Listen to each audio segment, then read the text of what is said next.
नमस्कार। शुरुआत करते हैं बड़ी खबर के साथ जो देहरादून से है, जहां पर नामांकन के लिए विधानसभा पहुंच गए हैं नरेश बंसल। सीएम त्रिवेंद्र सिंह रावत उनके साथ मौजूद हैं। सांसद अजय भट्ट भी साथ में मौजूद हैं। बीजेपी के राज्यसभा प्रत्याशी हैं नरेश बंसल, जो कि नामांकन करने के लिए इस वक्त विधानसभा पहुंचे हुए हैं और उनके साथ मुख्यमंत्री त्रिवेंद्र सिंह रावत भी मौजूद हैं। साथ में सांसद अजय भट्ट भी उनके साथ मौजूद हैं।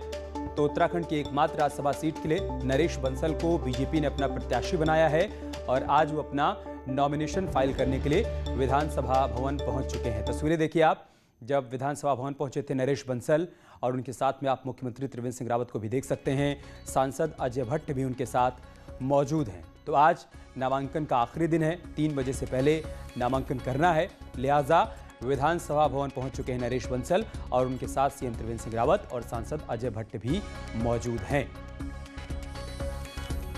10 नवंबर को मतदान होना है, 11 नवंबर को नतीजे आ जाएंगे। उससे पहले आज नॉमिनेशन का आखिरी दिन है और नरेश बंसल को पार्टी ने अपना प्रत्याशी बनाया है।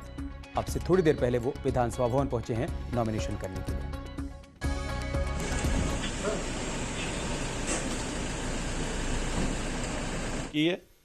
और मैं कह सकता हूँ 20 सूत्री कार्यक्रम के अंतर्गत मैंने अनेक केंद्र की प्रदेश की योजनाओं की मॉनिटरिंग की है और मैं विश्वास से कह सकता हूं कि पिछली सरकारों ने, विशेष रूप से कांग्रेस की सरकारों ने उतना काम नहीं किया जितना त्रिवेंद्र सिंह रावत जी के नेतृत्व में उत्तराखंड के अंदर काम हुआ या हमारी पहले की सरकारों ने उत्तराखंड में काम किया है। हम अपने काम को लेकर जनता के बीच में जाएंगे। जनता हमको पुनः अपना विश्वास और समर्थन देगी, ये मुझे भरोसा है। वहीं राज्यसभा सीट के लिए उम्मीदवार बनाए गए नरेश बंसल को मुख्यमंत्री त्रिवेंद्र सिंह रावत ने बधाई देते हुए कहा कि 5 दशकों तक जो साधना नरेश बंसल ने की है वो आज सफल हुई है।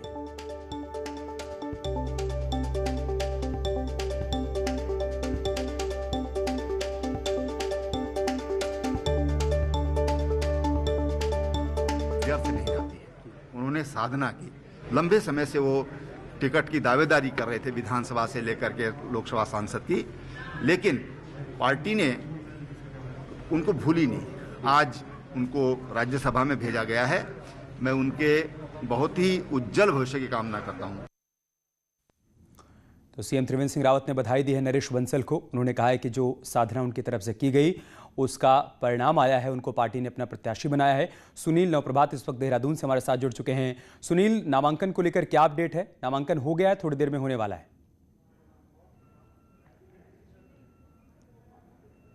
देखिए अमित, नरेश बंसल विधानसभा में पहुंच चुके हैं। उनके साथ सीएम त्रिवेंद्र रावत और तमाम मंत्रीगण और विधायक भी मौजूद हैं। ठीक 2 बजे वो अपना नामांकन पत्र दाखिल करेंगे। अभी नामांकन पत्र को भरने की कार्रवाई जारी है। सचिव विधानसभा जो रिटर्निंग अफसर हैं राज्यसभा के इलेक्शन के, उनके कक्ष में नामांकन पत्र दाखिल होगा। तो अभी नरेश बंसल जो तमाम तैयारियाँ हैं उस नामांकन दाखिल करने से पूर्व की, उनमें जुटे हैं। उनके साथ तमाम जो बीजेपी के कार्यकर्ता हैं, खासकर जो मंत्री और विधायक हैं, वो उनके साथ यहाँ पर मौजूद हैं। जी सुनील, बधाई दी है सीएम त्रिवेंद्र रावत ने, लेकिन वो क्या आधार रहे, क्या फैक्टर रहे जिसके आधार पर नरेश बंसल के नाम पर मुहर लगी और पार्टी ने उनको प्रत्याशी बनाया?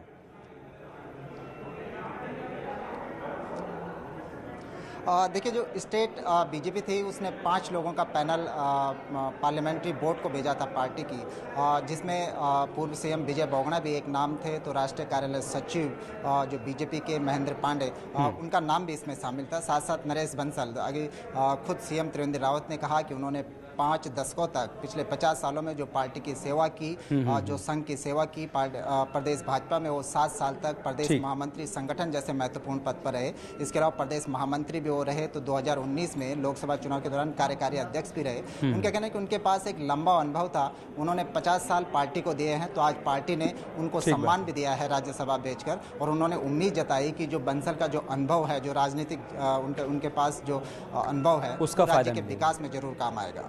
बहुत शुक्रिया आपका हमारे साथ जुड़ने के लिए सुनील और जानकारी हम तक पहुंचाने के लिए। देहरादून से एक और खबर है। कांग्रेस के प्रदेश प्रभारी को उत्तराखंड दौरे को लेकर अपडेट ये सामने आया है कि 3 दिन के उत्तराखंड दौरे पर वो पहुंच चुके हैं देवेंद्र यादव। प्रभारी बनने के बाद देवेंद्र यादव का यह पहला दौरा है। प्रदेश कार्यालय में 3 दिन में वो 15 बैठकें करने वाले हैं।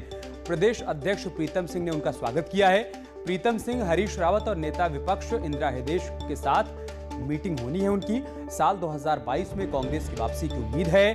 देवेंद्र यादव सीडब्ल्यूसी के मेंबर भी हैं। दिल्ली के पूर्व एमएलए हैं। इंदिरा प्रीतम और हरीश रावत के साथ आज उनकी पहली मीटिंग है।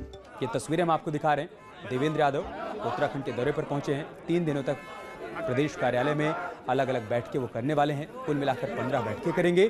तैयारी इस बात को लेकर की जाएगी कि 2022 में कैसे सत्ता में वापसी की जाए।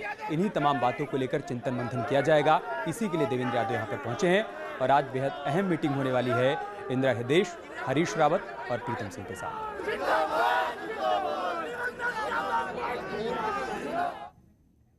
तो उत्तराखंड के दौरे पर पहुंचे कांग्रेस के प्रदेश प्रभारी देवेंद्र यादव ने न्यूज 18 संवाददाता दीपांकर भट्ट से बातचीत भी की है। बातचीत में देवेंद्र यादव ने 2022 में कांग्रेस की सरकार बनने का दावा किया है। कांग्रेस के नए प्रदेश प्रभारी देवेंद्र यादव का पहला उत्तराखंड दौरा और न्यूज 18 में एक्सक्लूसिव है। देवेंद्र यादव किस उम्मीद के साथ उत्तराखंड आए? देखिए, सबसे पहले तो मैं नमन करना चाहूँगा इस देवभूमि को, क्रांतिकारियों की इस भूमि को और मेरी होने वाली कर्म भूमि को। तो सबसे पहले नमन करते हुए मैं यही आज का जो कार्यक्रम बना है, खासतौर से परिवार में बैठ के चर्चा करने का कार्यक्रम है। अपने परिवार को इकट्ठा रखकर परिवार में क्या समस्याएं हैं, क्या दिक्कतें हैं, किस तरीके से आगे का रास्ता प्रशस्त करना है, उसी सब के लिए आज का ये कार्यक्रम हमने रखा है। पर एक आप दिल्ली से आते हैं जहां केजरीवाल की पार्टी पूरी सत्ता में बहुमत के साथ है, ऐसा ही बहुमत यहाँ बीजेपी के पास 57 सीटों का है। यहाँ भी आम आदमी एंट्री करने की कोशिश कर रही है, तो आपका मुकाबला यहाँ बीजेपी और आम आदमी पार्टी दोनों से होगा? देखिए, बीजेपी की सरकार जो पिछले 4 साल यहाँ पर सत्ता में है, मैं समझता हूँ कि इससे बड़ा फेलियर नहीं हो सकता। जिस तरीके से उन्होंने इस पूरे प्रकरण को इस कोविड के दौरान जिस तरीके से इन्होंने हैंडल किया है, बहुत ही दुखद है। आज बेरोजगार युवा लगभग 22% की बेरोजगारी की प्रतिशत पहुंच गई है, जो एवरेज 6.5% के करीब है। लोगों को रोजगार नहीं है। जो अपने घर लौटे थे उनको आश्रय नहीं है, उनको कोई स्वयं रोजगार की सुविधा नहीं दे पाए। तो ऐसी सरकार को उखड़ना ही है। और जहां तक आम आदमी पार्टी की बात कहूं या बसपा की बात करूं, ये सिर्फ जहां जहां कांग्रेस मजबूती के साथ खड़ी होती है, कांग्रेस की वोट काटने के सिवा इनका और कोई काम बचता नहीं। आखिरी सवाल, यहाँ के जो जमीनी कार्यकर्ता है उसको आपका संदेश बतौर प्रभारी जो बूथ का कार्यकर्ता है? देखिए, जो काम करेगा वो सम्मान पाएगा, जो काम नहीं करेगा उसके लिए दूसरे रास्ते खुले रहेंगे। तो ये थे कांग्रेस के नए प्रदेश प्रभारी देवेंद्र यादव, जिनका साफ तौर पे कहना है कि जो काम करेगा उसे सम्मान मिलेगा और जो काम नहीं करेगा उसके साथ क्या होगा ये वक्त बताएगा। कैमरा से दीपक उपाध्याय के साथ दीपांकर भट्ट, न्यूज 18 देहरादून। तो देवेंद्र यादव का देहरादून पहुंचने पर जोरदार स्वागत भी किया गया। वहीं पहली मीटिंग प्रदेश अध्यक्ष प्रीतम सिंह, पूर्व सीएम हरीश रावत और नेता प्रतिपक्ष इंदिरा हृदयेश और सह प्रभारी राजेश धर्माणी के साथ हुई, जिसके बाद नेताओं ने 2022 के लिए बड़ी उम्मीदें जताई हैं। प्रदेश प्रभारी जो है आज देहरादून आए हैं और उन्होंने ब्लॉक अध्यक्ष से लेकर के जो शीर्ष नेतृत्व हमारा है उनसे संवाद स्थापित करने का कार्य इन 3 दिनों में वो करने जा रहे हैं। और निश्चित रूप से हम सब लोग मिलकर के जो है जो 2022 की चुनौती हमारे सामने है उस चुनौती को पार पाने के लिए काम करें। नए प्रभारी भी दिल्ली जैसी जगह में काम करते थे, छात्र राजनीति में भी रहे हैं और एमएलए भी 2 बार रह चुके हैं। तो छात्र राजनीति से जो लोग निकल के आते हैं उनमें उत्साह भी होता है, काम करने का वो भी होता है। जनता उत्तराखंड में परिवर्तन चाहती है, वो परेशान हो चुकी है, एक दिशा में नहीं सभी दिशा में। बहुत उम्मीद है हमको हमारे युवा मगर अनुभवी प्रभारी से कि हम आगे का जो रास्ता है विपक्ष के रूप में अपने कर्तव्य को पहले से बेहतर तरीके से पूरा करेंगे और 2022 में पार्टी की जीत की संभावनाएं पूरी पुख्ता तौर पर बनाएंगे। आगे बढ़ते और बात करते हैं एक बड़ी खबर की। मुख्यमंत्री त्रिवेंद्र सिंह रावत ने फॉरेस्ट डिपार्टमेंट में ई ऑफिस प्रणाली का उद्घाटन किया है। फर्स्ट फेज में हेड ऑफिस के 14 ऑफिस को ई ऑफिस में कन्वर्ट किया गया है। इस मौके पर सीएम ने कहा कि ई ऑफिस प्रणाली से कार्यों में पारदर्शिता के साथ ही तेजी भी आएगी। स्टेट में अभी तक 37 ऑफिस को ई ऑफिस कार्यप्रणाली से जोड़ दिया गया है। कोशिश ये की जा रही है कि धीरे धीरे सभी ऑफिस को ई ऑफिस में कन्वर्ट कर दिया जाए। 37 ऑफिस ई ऑफिस हो चुके हैं। जो माननीय प्रधानमंत्री जी की सोच है डिजिटल इंडिया की, उत्तराखंड उस ओर तेजी से आगे बढ़ रहा है। पारदर्शिता की दिशा में आज जो वन विभाग के ऑफिसेज हैं उनमें भी शुरुआत हुई है। और देहरादून से एक और बड़ी खबर है। चारधाम देवस्थानम बोर्ड की दूसरी बैठक होनी है। आज शाम 5 बजे सीएम आवास पर यह बैठक होनी है। सीएम त्रिवेंद्र सिंह रावत इस बैठक की अध्यक्षता करने वाले हैं। बड़ी खबर हम आपको देहरादून से बता रहे हैं। आज चारधाम देवस्थानम बोर्ड की दूसरी बैठक होनी है। शाम 5 बजे बैठक शुरू हो जाएगी और बैठक सीएम आवास पर बुलाई गई है। सीएम त्रिवेंद्र सिंह रावत इस बैठक की अध्यक्षता करने वाले हैं। चारधाम देवस्थानम बोर्ड की बैठक आज शाम 5 बजे बुलाई गई है। इस बैठक में तमाम बिंदुओं पर चर्चा की जानी है। बैठक की अध्यक्षता खुद मुख्यमंत्री त्रिवेंद्र सिंह रावत कर रहे हैं। और एक बड़ी खबर हरिद्वार से है। पुलिस की बदमाश के साथ मुठभेड़ हुई है। पुलिस की गोली लगने से बदमाश घायल हो गया है। बदमाश के पैर में गोली लगी है। बदमाश से अवैध तमंचा और बाइक बरामद की गई है। इस बदमाश पर रिटायर्ड अधिकारी और उनकी पत्नी की हत्या का आरोप है। रिटायर्ड अधिकारी प्रहलाद अग्रवाल और गायत्री अग्रवाल की हत्या का आरोपी है बदमाश। रानीपुर कोतवाली क्षेत्र के रेगुलेटर पुल के पास पुलिस और बदमाश का आमना सामना हुआ, जिसके बाद पुलिस ने बदमाश को गिरफ्तार कर लिया। इस दौरान गोलीबारी में बदमाश के पैर में गोली लगी है। उधर बाजपुर के ग्राम महेशपुरा में बारात में आए एक युवक को डंपर ने अपनी चपेट में ले लिया, जिससे युवक की मौके पर ही मौत हो गई।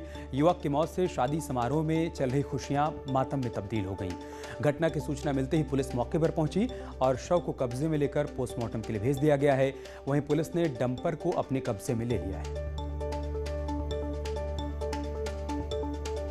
रात में ये लोग आए हुए थे सवार से, तो उसी में एक डंपर की चपेट में आने के से लड़की की मृत्यु हो गई है। इसकी चपेट में आने की वजह से ये मौके पे ही चोट लगने की वजह से मृत्यु हो गया था। इसका नाम अर्जुन सैनी है और बाकी इसके अभी परिजन लोग आए हैं। पंचायतनामा करके कल पोस्टमार्टम के लिए दिया जाएगा। ऑनलाइन ठगी के बढ़ते मामलों के बीच अब पुलिस ने स्पेशल अवेयरनेस प्रोग्राम की शुरुआत कर दी है। पुलिस टीम गांव मोहल्लों में जाकर पंपलेट के जरिए लोगों को ऑनलाइन ठगी के प्रति जागरूक करने वाली है। एसएसपी का कहना है कि पिछले 2 महीने के भीतर पुलिस ने ऑनलाइन फ्रॉड मामले में 3 लाख की रिकवरी की है, जबकि कई मामलों में जांच पड़ताल अभी की जा रही है। लेकिन इन सब के बीच लोगों को जागरूक करना भी जरूरी है। इस वजह से पुलिस की तरफ से ये मुहिम शुरू की जा रही है। से हमने यहाँ पर बहुत ज्यादा जागरूकता अवेयरनेस यहाँ पर पौड़ी जनपद में कर रहे हैं। हमने पोस्टर्स भी सभी जगह वितरित किया है और हर गांव पर हमारा पैम्पलेट्स पहुंचा दिया है। वहाँ पर साइबर सेल की हमने हेल्पलाइन नंबर भी सब लिखे हैं लोगों। उसके बाद हमारे पास बहुत अच्छा रिस्पांस हुआ है। बहुत लोग कॉल करना शुरू कर दिया था। लगभग 3 लाख का पैसा हमने 2 महीने में लोगों को वापस कर चुके हैं। कोविड के चलते और दीपावली त्योहार को लेकर खाद्य सुरक्षा विभाग भी अलर्ट मोड पर आ गया है और बाहर से आने वाले वाहनों में खाद्य पदार्थों की चेकिंग की जा रही है। वहीं इस बार खाद्य सुरक्षा विभाग ने व्यापारियों के साथ बैठक की और व्यापारियों द्वारा मिठाई के डिब्बों में कोविड जागरूकता को लेकर स्टिकर लगाए जा रहे हैं, इसको लेकर निर्देशित भी किया। आने वाले वाहनों जिसमें खाद्य सामग्री का बिक्री हो रही है उनकी चेकिंग लगातार की जाए और नमूना जाँच के लिए भेज दिया जाए। कोरोना के बाद पहाड़ में रोजगार के अवसर बने हैं तो पहाड़ी उत्पादों की डिमांड भी तेज हो गई है, लेकिन कम होती खेती और मांग के मुताबिक पूर्ति नहीं होना अब कारोबारियों को चिंता में डाल रहा है।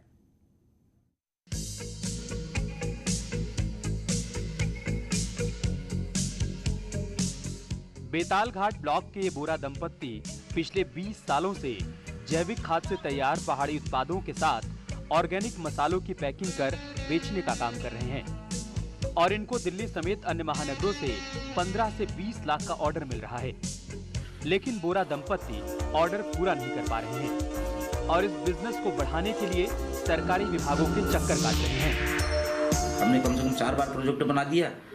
4 बार प्रोजेक्ट बनाने के बावजूद हम जब जाते हैं सैंक्शनिंग की बात आती है, वो कहते हैं हमारे पास टारगेट इतने ही थे, खत्म हो गया। दरअसल पहाड़ की परंपरागत खेती में शुमार मंडुआ, झिंगुरा, राजमा और चौलाई समेत कई फसलों की ऑर्गेनिक खेती होती है, जिसके चलते महानगरों में पहाड़ी खानपान की मांग भी बढ़ी है।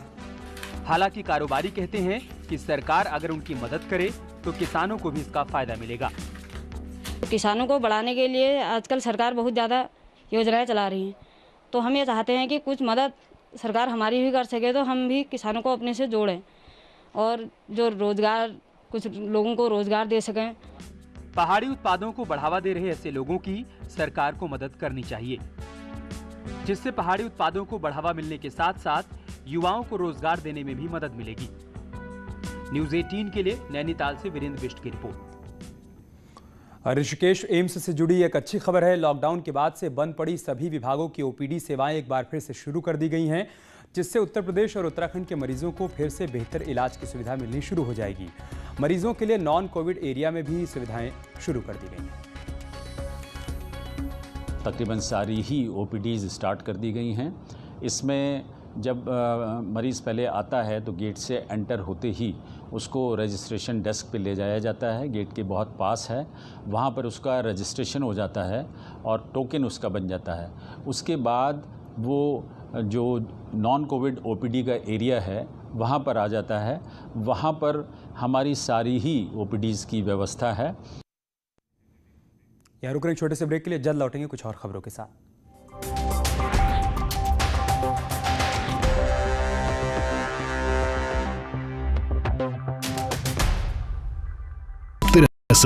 और D2H के चैनल नंबर